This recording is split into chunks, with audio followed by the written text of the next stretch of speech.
Good morning, Shred Nation. Good morning. How's everybody doing out there? Hello, Facebook world. Hello, YouTube world. What's up, Instagram world? What's going on, Spotify? If you're on Spotify, shout out to Spotify. What's going on, iTunes? If you're on iTunes, how you doing? What's going on? What's going on? Good morning. Welcome to episode 101 of the School of Shred. This is the one and only, ladies and gentlemen. This is the show that's designed to help you shred your old and make better your new. All right? And that is the habits no longer serving you, the body fat no longer serving you, the insulin resistance no longer serving you. Can I get an amen? Amen. All right. So I always love like really intense preachers' energy. I don't really go to church much at all, but I do love that kind of energy. It always cracks me up and makes me feel good. I like high energy stuff. So anyway, we are going to be talking about how to reduce blood glucose today for episode 101. So the show is here Monday through Friday, 9 a.m. You already know that because you're a huge fan, because you're part of Shred Nation and you love it. If you want to join the School of Shred, go to theschoolofshred.com. You can learn more about how to join my online program. It's a 90-day program. We move in 90-day cycles. You get weekly assignments, weekly meetups with the class, a community of like-minded individuals. This is in-depth personal training. You get access to a real trainer every week, which is me.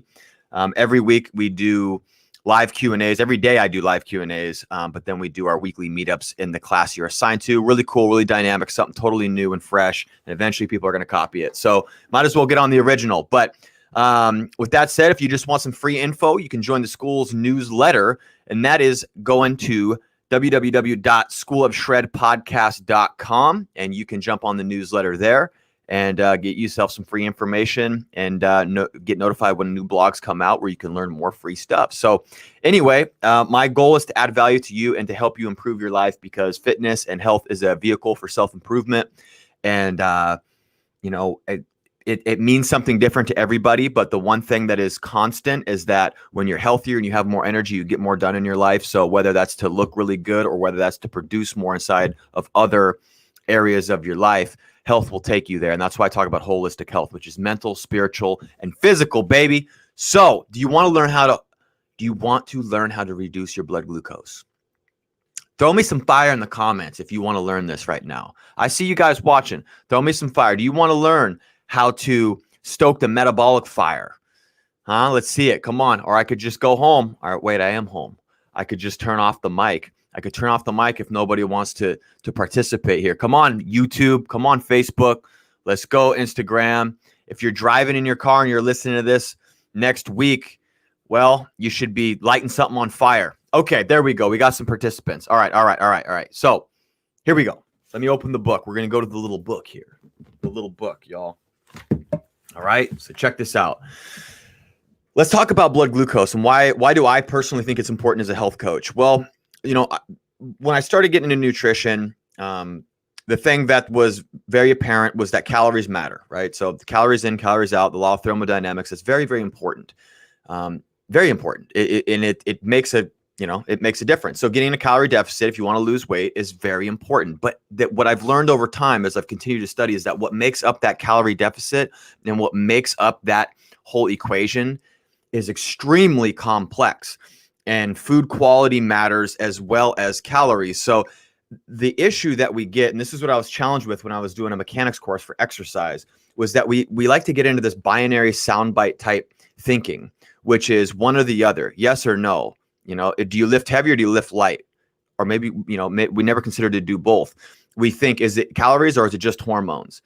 And it's like this thing of it's got to be one or the other. It couldn't possibly be that calories matter, but food quality also matters. And this is what really rubs me raw about the fitness industry, because I see trainers that stop short of continuing to learn and reaching their potential and really being able to help people. Because I've had clients that are 100 pounds overweight and they can't lose weight on 1,200 calories. What is that? What if it's just a calorie deficit? They're burning 1,500 calories a day. Are you saying that they're just not burning 1,200 calories a day? That's pretty low. And so there's other things we need to look at. Now, calories matter. And specifically, if you have a healthy metabolism, you can use that to manipulate that. But all I'm saying is that it's very complex. So it would behoove us to look at some other metrics other than just calories all the time, because if that were the case, everybody'd be in shape. It's not that hard to just get in a calorie deficit, okay? Calorie deficit can clean up a lot of things. It can clean up a lot of things that are associated with what we're going to get into. It can help clean up inflammation. It can help clean up blood glucose. It can help clean up insulin responses. But all that stuff still matters, and we should address it. And so as time's gone on, and the more that I've learned about nutrition, the more, of just different collection of stuff, I like to look at everything. Calories need to be in check, yes. However, glucose should be in check, because this insulin resistance thing just keeps on. The more I learn, the more it just keeps pointing back to this thing as being a huge contributor to modern man's problem with obesity, diabetes, metabolic syndrome, cancers, coronary heart disease, Alzheimer's, like you name it. And so let's talk about how to reduce blood glucose, okay? Because now we know if your blood glucose is really erratic, it's going up and down constantly. You're stimulating the release of sugar via the liver into your bloodstream a lot. Then your body has to clear it out. Your pancreas has to dump insulin into the bloodstream to try and carry the glucose and store it in either the muscle tissue or the liver as glycogen, or it starts to dump it into the fat tissue, which is not glycogen. That's called adipocytes. That's fat. Then you start to run the issue of getting obese. Now, one of the interesting things that I've learned is this issue we get, which is the first stage of diabetes, which is where the brain cannot use ketones in between meals. And so if your brain cannot use ketones sometimes, if it's not metabolically flexible and able to go back and forth between burning glucose for fuel, which would be when you eat sugar or excess protein. And by sugar, I mean complex carbs, simple carbs, whatever you want to classify them as. They are still carbohydrates. It all breaks down into glucose, which is sugar. So, but that stuff matters as well. But what I'm getting at is that, to simplify it, all carbohydrates are broken down into glucose in the bloodstream. If you eat a ton of protein, you can also convert some of that into glucose to use for fuel. But then we have another energy source, which is the original human energy source. It's the original fuel source, okay? But it's harder to create. And this is ketones. And so people think that ketones are a fad diet. It's not a fad, it's a trend. There's a difference. It is a trend, yes, but it's because I think we're getting smarter as time goes on. I would like to think that humanity is getting smarter. I would like to think that. I mean, I'm a positive guy. Hopefully you're positive too. If you're not positive, maybe you shouldn't watch this show, because I'm not into the whole negative thing. So, but anyway, I think we're getting smarter over time, which is why these ketogenic diets are becoming bigger. Now, does everybody have to be pricking their finger and getting at least 1.5 millimolars per deciliter on ketones every day? No, but it would behoove us to be keto-ish. I like to use the word behoove, by the way. I don't know if you know anybody who uses the word behoove. I like to use it.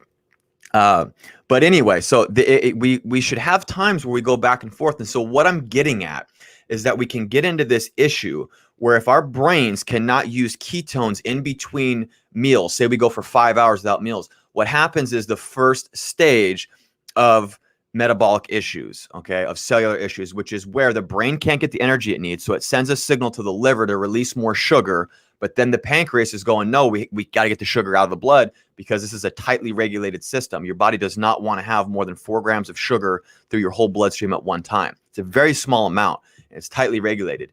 And so what that picture that I'm drawing up for you is the brain saying release sugar because it can't use ketones. Meanwhile, as soon as sugar is released from the liver, the pancreas is saying, no, get the sugar out of the blood. So you have a fight going on between the brain needing fuel and the pancreas saying, no, store the sugar, get rid of the sugar. We can't have it in the blood. Now your body's fighting itself. It leads to hypoglycemia. This is in a great book called The Fat Burn Fix from Dr. Kate Shanahan, one of my favorite authors. Very, very smart woman. She worked with the LA Lakers.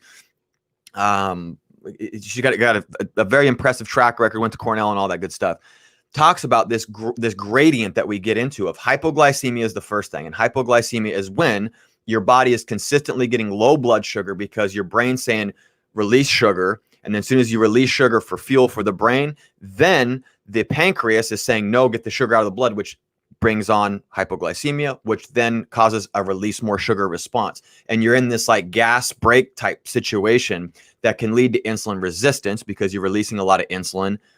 Your insulin receptors can't take in, you can't take in insulin and sugar as well as you could when you're insulin sensitive. Okay. And then that leads to pre-diabetes, and then that can lead to diabetes. This is all a result of not managing blood glucose. Okay. Or managing blood glucose is one way to improve this. All right. It's hard to do self-administered insulin tests at home. So all of that said, just because you're not pre-diabetic or diabetic does not mean you're not on your way long-term. And this is the thing.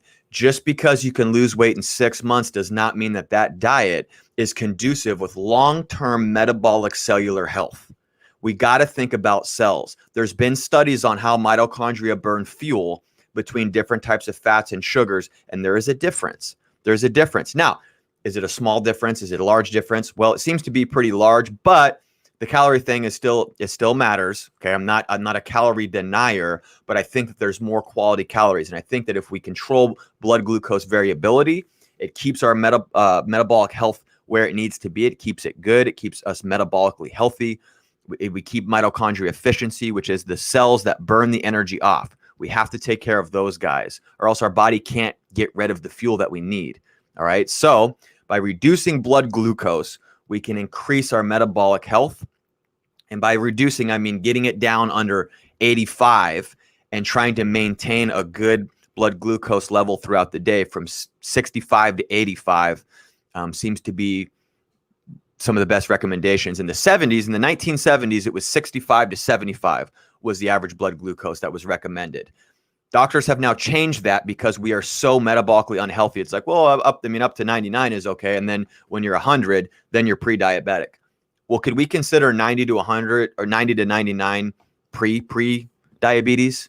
Maybe. And maybe that's a yellow light where we need to slow the car down and maybe think about what's going on with our metabolic health. So anyway, if we can get it under there and we can keep it stable throughout the day, that's important. So say you start taking your blood glucose and it's high, it's 95 or it's 100 when you wake up. What are some ways that you can do to reduce your blood glucose? And this is, even if you don't test, you guys, this is all good stuff that you can utilize and take note of. So you might want to get out a pen and a journal and write this stuff down, because these are tools I'm giving you to give you metabolic freedom, because that's what I want for you. I want you to be metabolically healthy, and I want you to have freedom in your life. And freedom comes from having a healthy body, which you can then go operate your life with and optimize your life. So number one is going to be exercise. That's the low-hanging fruit. Exercise helps increase insulin sensitivity. It helps burn off blood glucose. It can help drop blood glucose. Now, when you're working out, chances are your blood glucose will go up because you're having a stress response. You're having a cortisol response. So you're going to be releasing sugar into the bloodstream because it's a fight or flight response. Realize that when we are stressed and in a fight or flight response, we are releasing sugar into the blood to try and fuel the activity. So there's nothing wrong with that, but it's the post-workout, the post-exercise time frame that's going to help clean up that blood glucose and get it lower where it needs to be. Number two is post-workout or post-meal walking. There's been studies that have been done that have shown that postprandial numbers, glucose numbers, which is post-meal numbers, are significantly lower. They get lower. You stabilize your blood sugar if you walk for 30 minutes after a meal. Okay. So my rule is 10 to 30 minutes of walking, light exercise, or standing. So if it's piss and rain, like it is here in the Pacific Northwest, welcome to the Pacific Northwest. You know, for 6 months out of the year, we get hammered with this stuff. I like to get out in the elements. I think there's something really important to getting out and getting in the rain and getting in the muck, as one of my courses said. It was a Canadian guy, get in the muck. But getting outside is great, but just a post-meal movement, so not sitting down, can significantly help you and lower your blood glucose numbers post-meal. Okay, and so what could this look like? So for 10 minutes, 30 minutes, whatever it is, put a timer on your watch or your phone. Stand up and walk side by side. It might feel funky. You might look like a dummy, but sometimes you got to look like a dummy to be really healthy. Okay, so get over it. So if you're watching TV, you can just stand up and you can just step back and forth. You can do laps around your kitchen. That's what I do. I have an open concept living room. And so I'll walk around the kitchen while I'm watching a movie. I might knock out a couple push-ups, nothing super rigorous, but just kind of trying to get my body moving.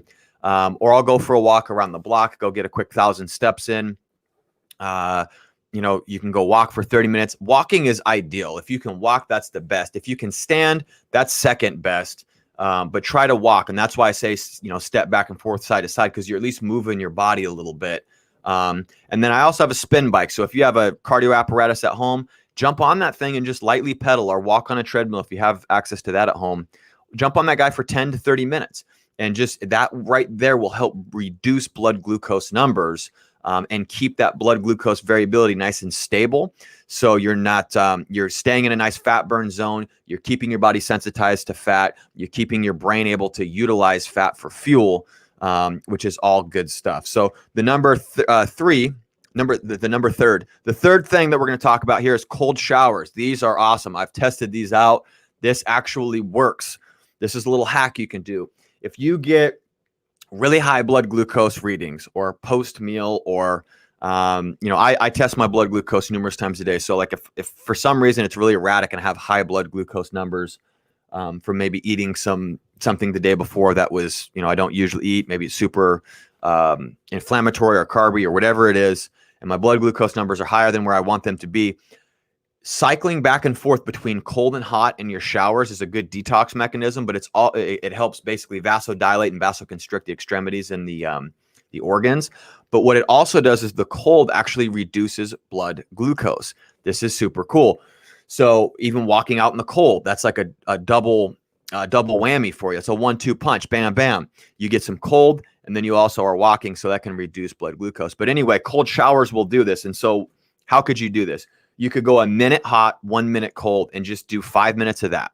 And that right there can significantly lower your blood glucose numbers. Obviously, you should test this stuff, but this is stuff that I've tested. So love it. This is it's an amazing thing that you can do, is where if your body heats up, you tend to increase your blood glucose. If it cools down, you tend to decrease your blood glucose. So that's number 3, is cold showers. Number 4 is don't eat within 2 hours of bed. This is something else that I've been testing a lot recently. Is eating my regular meal a couple hours before bed, or 3-4 hours before, and trying to eat with the sun, as opposed to eating right before bed. Now, I'm a 1 meal a day guy. Most of the time, I'll either have 1 or 2 big, huge meals a day. I like to do a lot of fasting, and so but I was eating an hour before bed, or even less than that. And what I have found is that my blood glucose is much better throughout the day. And it's not just acute. It's not just about spacing it out, because this is what I've thought of as like, well, if I don't eat for 12 hours, by the 12th hour, it should be about the same. There's actually a difference as I test throughout the day. If I move my last meal or my only meal back to like 3 hours before bed, I wake up with good fasting glucose numbers, and they stay low throughout the day. Whereas if I eat right before bed, 8 hours later, I wake up, they're still high. They're not in good ranges. They're in almost pre-diabetic ranges. Some days they would be. And then they stay high all day. Like, despite, I have to use a lot of these techniques I'm talking about. So eating right before bed, I've found, this is worth testing yourself, but I have found that it actually makes basically my glucose thermostat is higher. So I have more sugar in my bloodstream at one given time, and that's still eating like a ketotic type diet, like a keto-ish diet of high fat, carbs, later at night, but I usually cycle them. I cycle carbohydrates. And so that right there, to me, is proof in the pudding. I should not be eating right before bed. So if you want to reduce your blood glucose, don't eat within 2 hours before bed. That's a loose measurement, but it takes about 90 minutes usually for gastric emptying, from what I've learned in the courses that I've done. And so you're just kind of giving yourself a little bit of a buffer there. Number 5, the 5th tip, is something that I've also started testing, which is really cool, which you do 2 tablespoons of apple cider vinegar with water. You do, a tablespoon of cinnamon, ground cinnamon, and then a tablespoon of turmeric. And you mix all that up and chug it down. It does not taste the best. So this is not for flavor, people. This is for health. So you do that. Apple cider vinegar, 2 tablespoons, 1 tablespoon of cinnamon, 1 tablespoon of turmeric. The apple cider vinegar basically is good for the pH balance of your gut. It is a kind of a probiotic. It's got the mother in there. You got to get the Bragg stuff with the mother in it, with the little cloud. So that can help with digestion. Vinegar has been used for hundreds, if not thousands of years for helping digestion. So this is just one of those ancestral type things that I don't really sit and have to go back and forth on the science a ton. There's certain things that I just inherently do and like to do and feel like they're right. You can do them or you can not do them. But this is something that I have noticed that actually helps my blood glucose. So that can help with digestion. And then the cinnamon has been shown to actually help with post-meal glucose readings. It can help lower blood glucose. So cinnamon's a powerhouse in that whole little drink. And then the turmeric has curcumin in it, which is a potent anti-inflammatory. So you're getting a little bit of anti-inflammation with a little bit of help, digestive aid with a little bit of blood glucose regulator in there. So that's a good little thing to do. I put it in a little 8-ounce glass and chug it down. Sometimes I'll actually do a little bit of unflavored fiber and I'll mix that in there, and fiber can significantly help lower blood glucose as well, which is number 6 on here. Eating fiber. So fiber, you can test this as well. Fiber will really help you reduce post-meal glucose numbers. So even if you're having a super high protein meal, you're going to eat a bunch of chicken breast, expect your blood glucose to go up. Not always the worst thing in the world, but you want to try and control it as much as you can.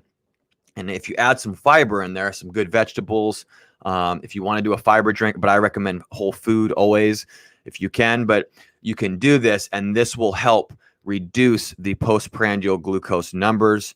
It's something you might find a lot of value in. So again, reduce your blood glucose for long-term metabolic health. 1/3 of this country is estimated to be diabetic or pre-diabetic. That is a fasting glucose number of over 100 when you wake up in the morning. So this is something we need to look at. There's people far smarter than myself that, I just read their material and absorb it. And there is a lot of smart doctors out there who are talking about this stuff. And there is the antagonistic views of it, of course, which are also important to look at, and you make your own decision. You don't want to always get an echo chamber, but sometimes when we want to look for the trend, and the trend is controlling blood glucose helps control and maintain insulin sensitivity. And when we maintain insulin sensitivity, we maintain metabolic health, metabolic flexibility, mitochondrial health and efficiency. And remember, your mitochondria, the powerhouse of the cell, that is the smallest level where you're producing energy. We need to take care of those guys, and we can do that. We might just be able to do that by controlling our blood glucose. So you just got 6 tips on reducing blood glucose. So to recap, it was exercise. Number 2 was post-meal walking, 10 to 30 minutes, at least standing. Number 3 was cold showers. Number 4 was don't eat within 2 hours of bed. Number 5 was 2 tablespoons of apple cider vinegar, 1 tablespoon of cinnamon, 1 tablespoon of turmeric mixed with 8 ounces of water. Chug it down, boom, boom. And then number 6, the extra here was fiber. So having fiber with your meals helps reduce blood glucose. So I hope you guys got a lot of value out of this episode. Again, go to theschoolofshred.com. If you can sign up, you can sign up to be part of this robust, awesome online health academy where you get true weekly check-ins. You get real weekly check-ins with a real trainer. You're with me. This is not just an automated program that you're going to be on. You're going to get the attention you deserve and need. You're going to get workouts. You're going to get diet. You're going to get spiritual training, all this good stuff that combines for self-development and makes a better life.